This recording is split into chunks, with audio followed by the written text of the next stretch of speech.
Away we go. Hope Peter's enjoying his college visit. And we'll have a little technical difficulty here. So where we were was that question that you're not quite totally ready for, the 6 factors that affect appointment. And again, I talked about how it should be the most obvious, but people have a mental glitch. Merit would be one. We talked about background as in skeletons in the closet. We want to make sure that something doesn't come out that's embarrassing to the president and damaging to their reputation because they didn't vet the candidate as much as they should. Party and ideology obviously play a role. You'd kill for a question like this. The key is, would you have certain things to plug in? Like when you talk about background, Clarence Thomas is a great example, but you got to be careful about the writing, and because you're going to be talking about harassment and pornographic films. So maybe you don't want that question. I don't know. In terms of, again, party, obviously ideology plays a role. But, if we're talking about exemplars, what I had just gotten into was, just because you think you know a person in terms of their past track record, it's not always a great indicator of how they will rule given the higher stakes within the Supreme Court. I think it's in the last video that we'll look at. Roberts talks about that a little bit. How, especially as Supreme Court, the Chief Justice, you have a different level of responsibility, and so they may rule a little differently. And my exemplar there was with Eisenhower, where it was Warren and Brennan, whom, some of it was political, like he owed a favor to Warren, but thought that he would rule conservatively, and it turns out they kind of, swung the court to a more liberal direction. It turns out to be, in his words, 2 of his greatest regrets. We'll get into this a little bit more later. Presidents have strategies to kind of counter that, to make sure that they have a little more ideological uniformity. And, among it is just going into the appeals courts, the second tier of courts, because there is some analogy between the appeals court and the Supreme Court. There you've got a body of work to look at. In some sense, presidents are a little risk averse. They almost would rather have somebody who, makes more kind of, predictable and less extreme kind of rulings. And I'll talk about it later. There's all kinds of things presidents do to kind of make sure that I've got an appointee that the Senate will approve of, that won't, take us in too far of a radical direction. Some level it waters down the court. When you look at like Roosevelt and who he appointed, he was all over the map. It was an interesting and diverse court in the sense of their background. And what happens now is we tend to kind of go from the appeals court. There tends to be a kind of a typical profile, and you tend to kind of pick more of a moderate. As opposed to, Roosevelt had Harvard law professors, senators, chairs of the Security and Exchange Commission, former attorney generals, had a solicitor general. The solicitor general we'll talk about a little bit later. They're the second person under the attorney general. The attorney general is the top law enforcement official. They're the head of the Department of Justice. Underneath them is this solicitor general. And their main job is to do the arguments for the government in front of the Supreme Court. Kind of a cool job. Your job is to litigate cases in front of the Supreme Court, to do those oral arguments we'll talk about later. So, all kinds of diversity. And that's diversity in terms of the legal and professional background. What also is a factor is the politics of the situation, the demographics, because it speaks volumes of a president when they pick someone with a degree of diversity. It values diversity. It can be uplifting to a particular group. But the thing that I was pointing out yesterday is, how do you have diversity within a Supreme Court of 9? Right? You just hope you hit the lottery one day. I shouldn't say this on tape, but you hope you have a left-handed, red-headed, Hindu. Am I ringing? Good time to ring. You want him disabled. You don't want him disabled, but Hi, it's Rick.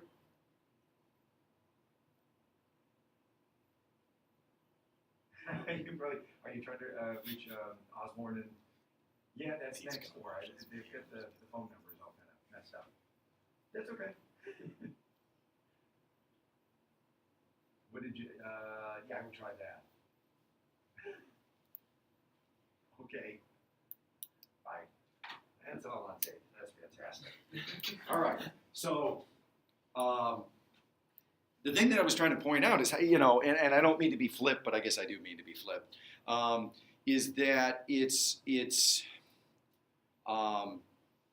demeaning almost on some level to say, hey, we really, you know, want this person that has all of this kind of, you know, diversity within them. That's, you're looking at the wrong things on some level. You're supposedly valuing diversity, but you're doing it in a superficial way. It's not entirely possible within the Supreme Court to do that. So, in a kind of a more cynical standpoint, sometimes it's just a matter of announcing somebody. Maybe you satisfy a constituency that way. Hey, we are considering this particular candidate. And the demographic group that is part of your loyal constituency feels good. But then you really move on to the other candidate. It does matter, you know. I had mentioned, you know, with Kagan, who was, you know, before Garland, the most recent kind of appointee. You know, Kagan was the most recent appointee confirmed to the court. You know, woman from the Jewish background, and it was interesting because prior to this, Protestant, you know, it's the majority religion in the United States, and it was the majority religion within the Supreme Court, and this swung it to having you know, no more Protestants than 3 Jewish justices, and Garland also is Jewish in terms of his background. Is it significant? I don't know. I felt like this article, but maybe it's, here it is. You know, again, when we look at the background here, you know, Jewish is I suppose, significant, maybe not. I don't know. Is it more interesting that, you know, that they're, I forget how many. I want to say that there's 5 justices, as well as the late Scalia, who would replace Garland, attended Harvard. So there was 5 that went to Harvard. Is that more significant? Do you have to go to Harvard to be a Supreme Court justice? He has been a former prosecutor, and he came from the D.C. Circuit Court. Remember, we talked about how powerful and important that is. So, you know, is that kind of experience more important in terms of a background? Where they went to school, that, geez, we're kind of having a trend of Harvard. We're kind of having a trend of D.C. Circuit Court of Appeals and only prosecutors. So things to consider. But, you know, if you were writing about factors that influence, certainly, you know, you can be cynical about demographics as being a legitimate factor. But if you're writing an essay, you'd be talking about demographics obviously being a factor. And you have lots of exemplars to kind of back that up. And you have the rationale as to why. It's a political issue, you know. And again, I do think we value diversity, that it's important to try to bring a range of perspective to the courts. How can they rule, you know, and make decisions that instantly affect all without knowing the condition of all, okay? All right, another factor is the ABA, the American Bar Association. Interest groups do play a role, and one of the more prominent interest groups is the American Bar Association, at least historically. This is, you know, again, an association for people within the legal profession. What they would do is, when there's a new nominee, they would do kind of their own background check, and they would talk amongst the professionals within their industry, and literally kind of give them surveys and the ability to rank the nominee. And then they would issue a report card. So they would do, you know, this canvassing. They would come up with a rating system from highly qualified to not qualified. And it used to be something that brought a significant weight. You know, this was the inside kind of experts. What happens over time, though, is that the ABA is seen as perhaps a little more left-leaning, a little more liberal-leaning, and consequently, if you have a more conservative Senate, they may just kind of, you know, take it under advisement, but not take it too seriously. You know, as an example, Clarence Thomas had one of the worst ABA ratings, but he went through. And more recently, they might, like I said, consider the reports, but they don't attach the same kind of weight to the reports.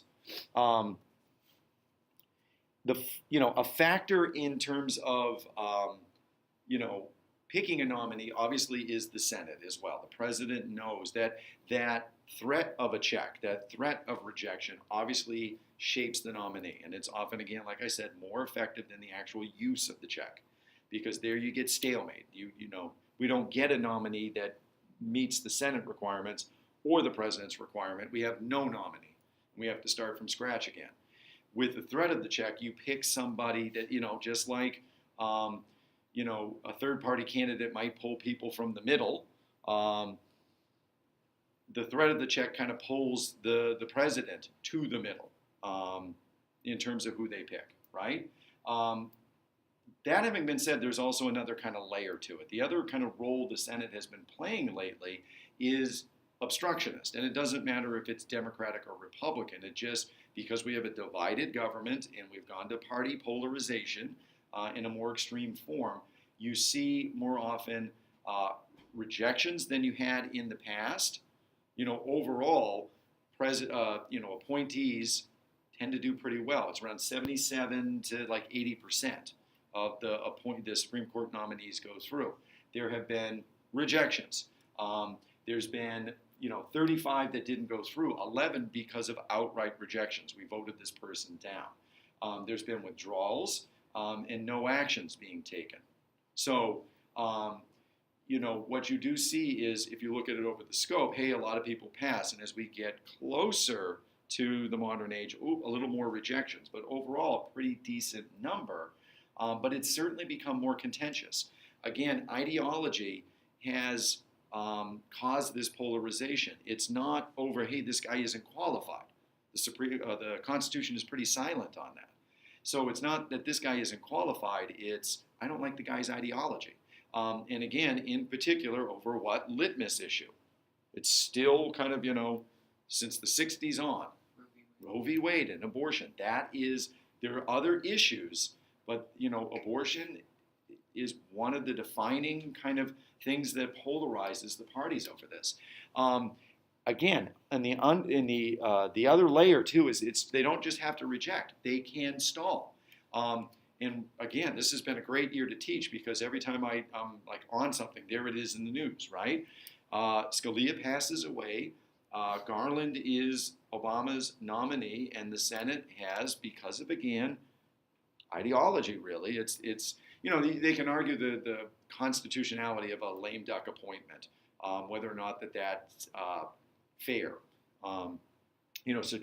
Should someone in their remaining 300 days have the right to make an appointment? And I guarantee you, if it was the other way around, you'd having the same argument. It would just be the parties switched. So again, we can throw rocks at both of them. That's fun, to throw rocks and judge.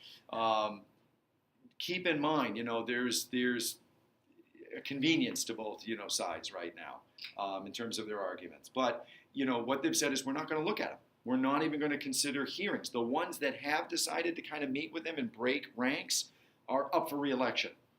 So that's kind of surprising too, isn't it? Right? I think the public sees it one way, and the people that are up for re-election realize that, and they have to seem more willing to compromise and work. We're frustrated with Congress. We hate the gridlock and the partisanship.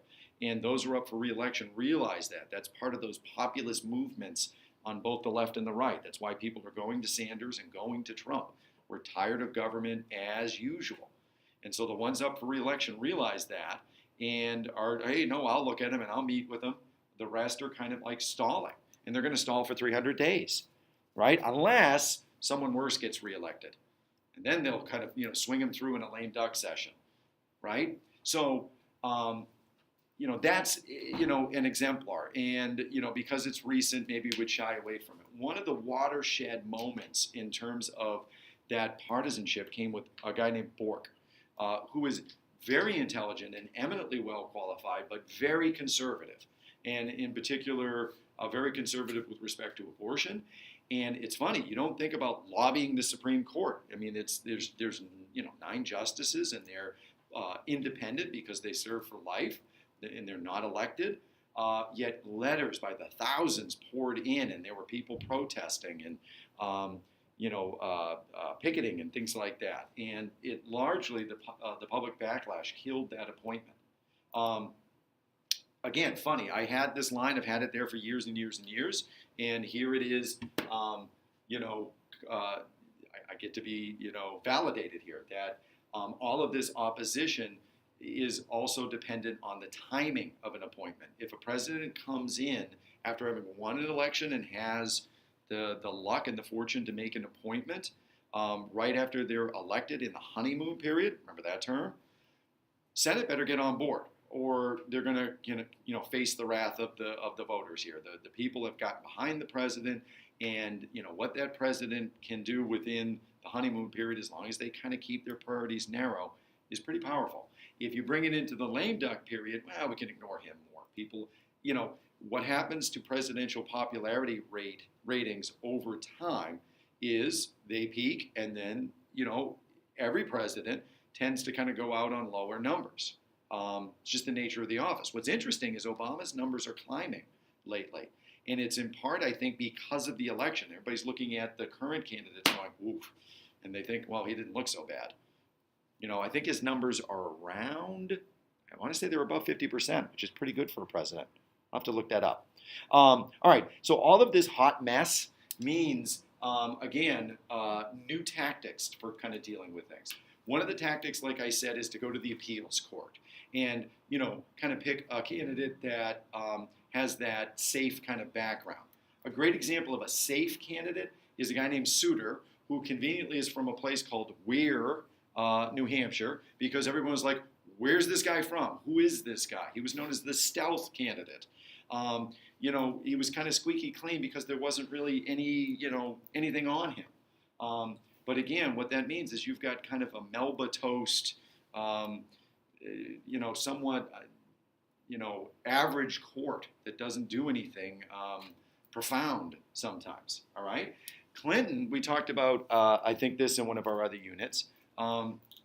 What he did is he, you're stalling, and I flew through the dates. We talked about those earlier. Where are my numbers? There they are. What we're looking at is, with Reagan, 30 days of kind of stalling on nominees on average. And then it climbs to 41 days with Clinton, and in his lame duck period, we're up to 80. And then it's bad with Bush. So again, this shows you both parties do it. We go from 30 to 40 to 60 days with Bush. Stalling became the norm. So what's my counter strategy? Well, I'm just going to name somebody acting.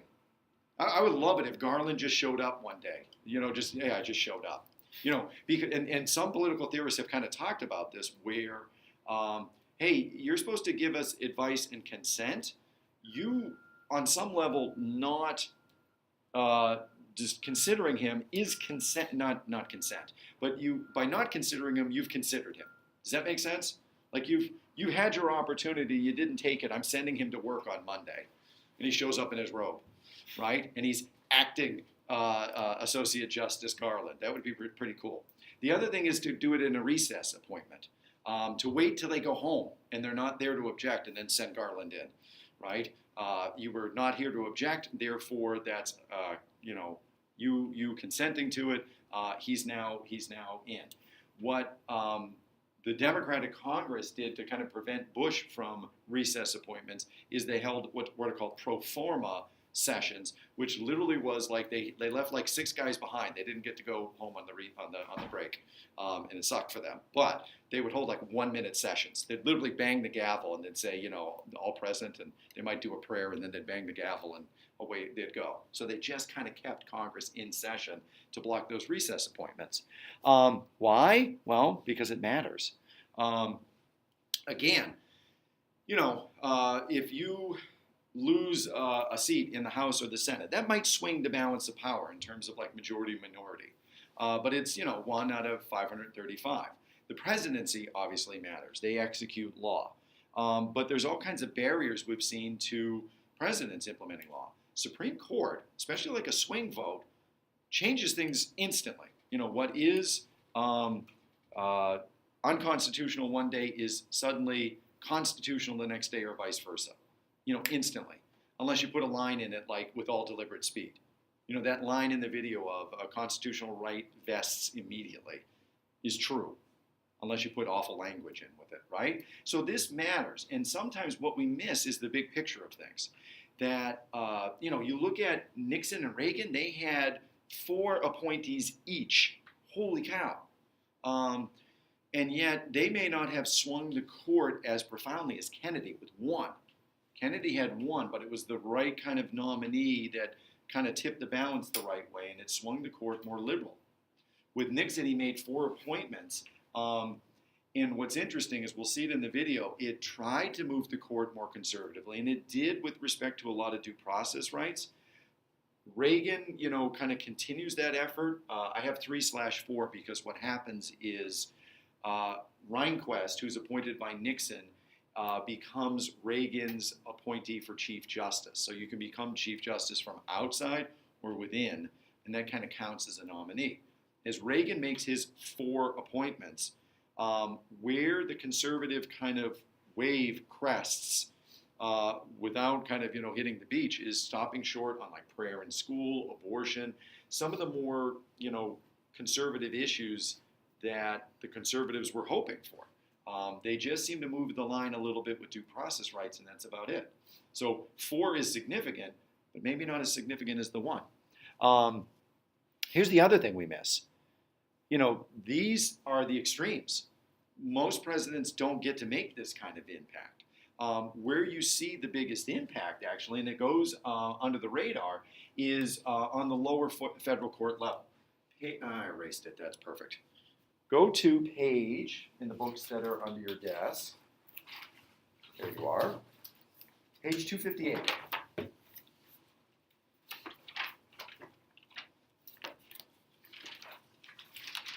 And there's a bar chart that looks like that. There you go, Peter. Take a look at that. Excellent. All right, 258. Everybody see it? All right. So, what's significant is 2 things here. There were some hidden numbers that you didn't, maybe think about. With Johnson through Bush, look how many they appointed to the Supreme Court. Okay. Poor Carter, he's got none. Reagan's got 3/4. Nixon's got 4. The others have 2. But then as you go across, you look at the total number of judgeships. And they're in the hundreds. They're up to, close to 900 in some cases. So there's all these judgeships. We focus on the Supreme Court. What goes under the radar is all of those lower court positions. And what I want you to notice in the bar chart above it is those 800 that get put in, at some point are the green. In other words, they stay after a president's term expires, and they represent that president's legacy. If that appointee is of the same kind of ideological disposition as the president, they continue to do that work long after the president's gone, right? So we miss all of that.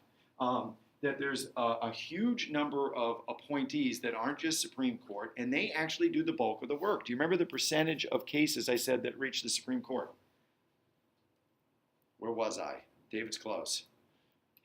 What percentage of cases actually go all the way to the Supreme Court? They go up like 1%, 1 to 3%. They look at 70 to 90 cases a year. That means 99% of the work is being done on this lower court level. And again, these judges often stay well beyond a presidential's term. So there's, the place that we want to focus a little bit more on. There's a couple of things that are unique to picking those judges. One is called senatorial courtesy. It's about jurisdiction. It's about if I'm naming someone to an appeals court and they are from your home state, and I'm appointing them to a court that your state is within that circuit court, within that geographic district, I will notify you. I will seek your approval. I will kind of say, hey, I'm thinking of nominating so-and-so. What do you think of them? That's called senatorial courtesy. It's a term that might pop up on the multiple choice section. The other thing that they might do is they might try to do some ideological screening or some sort of effort to look at the aggregate impact of their appointments. So, for example, Carter, no Supreme Court nominees for Carter, and he wanted to kind of make his impact on the court, and he was concerned with diversity and you know shaking up the court a little bit. So he did these merit selection panels, and what they did is it was kind of actively seeking qualified judges, but from more diverse backgrounds. Reagan's kind of a little bit of the opposite in the sense of like, hey, we've gotten burned by certain appointees. We want to create a kind of a litmus test to make sure that who we're putting in is of the ideological background we want. And they actually did kind of interviews, panel interviews, surveys, other things that help them kind of institutionalize, centralize, and control the process to get kind of the right, people on the job that they wanted. Okay? We're in good shape here. We're going to keep flying because I'm actually a little ahead of schedule, which is good. Might be able to get us some time on Monday. One of the next chunks we want to look at is, now having looked at kind of who, all that process of who makes up the court, is how do they arrive at their decisions. Again, I think what was fascinating is looking at the cases first and sometimes saying, God, there's no rhyme or reason to that decision, or watching them kind of pendulum from, no incorporation to yes incorporation, or, speech can be limited if it threatens to, no, there's got to be a higher standard. Why the pivoting? It's helpful to kind of think about how they select a case and how they make decisions in the cases. So, again, we talked about, one of the things to understand about the Supreme Court is it's obviously a selective process, what they look at. The numbers tell us that they're only looking at a handful of cases in a given kind of year. Most of them come from the federal level and the appellate courts, right? I did show you in the court system the possibility of the state courts if there still is a question that we need to reconcile. There's not a consistency state to state to state, or there's been an issue that the court has been looking to weigh in on. State cases can go to the Supreme Court, and roughly 10% of their docket comes from the state courts, because they've exhausted the state levels, and that's an issue the Supreme Court wants to weigh in on. Again, very rarely is there a case of original jurisdiction. As I told you, the whole process starts with this thing called a writ of certiorari. Writ means right. Certiorari means certain, if I'm saying it correctly, and I think I am. What it is a formal way that the lower courts kind of send to the Supreme Court a request to look at my case. That there are some special circumstances here. There's a legal issue we want you to weigh in on. So if you want the Supreme Court to look at your case, you give them this special request. It's got to have something to it, right? It's not just I don't like the verdict. It's okay, what is the larger issue that would be of critical importance to the Supreme Court and the nation to look at? The people that do the initial interpretation of whether or not we've got a real issue are the clerks. So again, in that video, you saw certain individuals, and a clerk is, the title is deceiving. These are great kind of legal minds and scholars, and I imagine the workload is, substantial, overwhelming probably at points. The amount of cases that they have to kind of go through and the level of intellect they have to be on to make sure that, they're on par with what the justice expects. And then they go on to the, great kind of, legal careers. They become, professors. They write. One of the figures actually became a television personality. I'll point him out again to you. And they, they may even have a foothold to kind of, start a legal career that might lead to the Supreme Court as well. But they are largely, how do I want to kind of phrase this? They're not anonymous and they're not kind of plucked from nowhere, but they are like interns on some level. Or at least they start on kind of an intern level, and they're the ones pouring through it. So they get into what's called a cert pool. And they screen and they summarize, and they're this intermediate court of review. And what they do is they kind of, after they look at the cases that are there, they talk to the justices that they are working for, and they kind of collectively decide to come up with like a handful of cases they want the court to consider. It's called a discuss list. So this process of them screening and talking to the justices, and the justices kind of putting in, hey, these are the cases we're interested in, makes a list. It's called the discuss list. The Chief Justice, we'll talk about powers that the Chief Justice has. The Chief Justice is going to preside over the meetings. Presiding is a powerful tool, right? I'm presiding right now. I decide who talks, and it's only me all the time, just me. And we're going to record it and listen to it again, right? I'm presiding.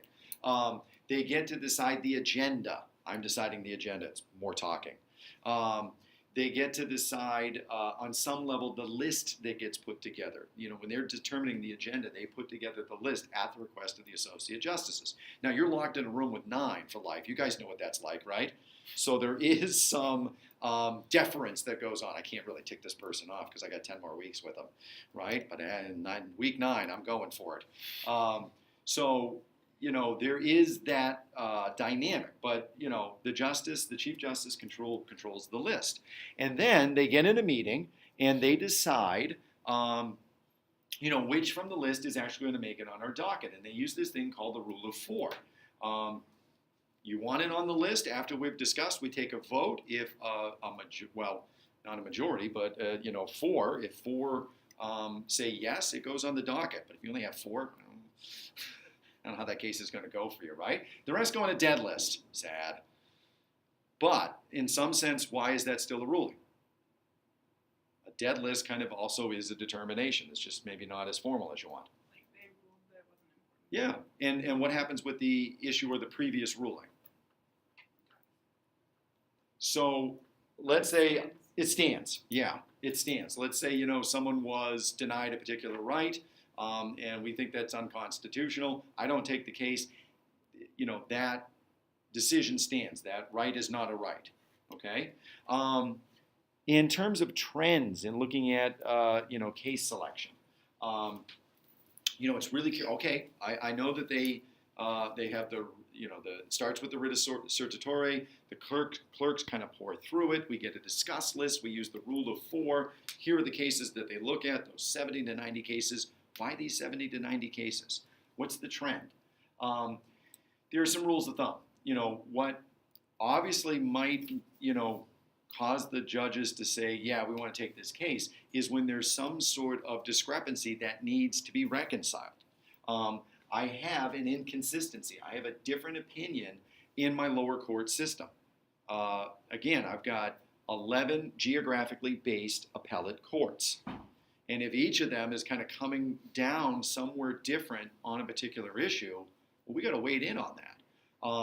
That's not good to have kind of legal inconsistency. Truth is truth. Law is law.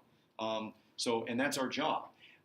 Other instances might involve, like we've made a ruling, but through the political process, through application, our ruling is being misapplied. People have found a kind of a loophole or just largely not an understanding of what this should look like in practice. We want to rule on it again. Sometimes they're just looking for that case, right? So again, when you watch the video, Brown v. Board was a case where it was not implemented perhaps the way, it was implemented the way Frankfurter wanted. Great name, Frankfurter. And then Berger comes in, right? So Frankfurter kind of did the all deliberate speed and, I think built it in there deliberately. But justices like Black railed against that. That eventually became completely unpalatable to them. So a misapplication of their verdict caused them to virtually advertise for that next case where they could go into Prince Edward County and say, you've got to be kidding me. You haven't been running public schools. And we're going to implement a tax and other sanctions until you desegregate and open up your public schools again, right? just kind of an interesting aside. Remember, I said that the conservatives just go nuts over the Ninth Circuit. They tend to kind of,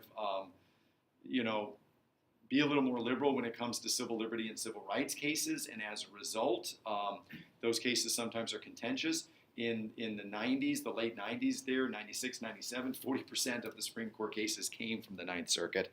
It's not as much of a trend anymore, but just kind of an important note, I suppose. Other things that serve as cues for the Supreme Court to take a case is who's behind it. Is it the ACLU? Is it the NAACP? There are certain prominent interest groups that carry weight, and if they're behind the case, okay, I might give it more consideration. Remember I mentioned the Solicitor General. The Solicitor General is a powerful cue as well. The second most powerful person in the Department of Justice, one that regularly comes before them to make the arguments, to make the oral arguments. He is, just like the ACLU and the NAACP are perhaps partisan in the sense of their liberal leaning, the Solicitor General would be leaning on the side of the administration, but they've got a legal expertise and they've got an insight into the government's interest that no one else does. So this is an important, figure to kind of pay attention to. This is the sequence of individuals, by the way. You've got the Attorney General, the Deputy Attorney General, the Associate Attorney General, and then the Solicitor General. So when I said he's number 2, I'm kind of fudging that. They're assistants. They're important, don't get me wrong, but the distinction, there's a big distinction between Attorney General and then the job of that individual, which is why I'm putting them in 2. We're nicely ahead of the game. We're going to, wrap up. I feel pretty good about wrapping up on Monday. And then we'll get into some essay outlines and password and everything else that's on the schedule. You guys are picking that date for the practice exam, and I'm going to pin you down on Tuesday. Everybody comes in with an answer on Tuesday that you've worked out. Say goodbye to Peter. Goodbye, Peter.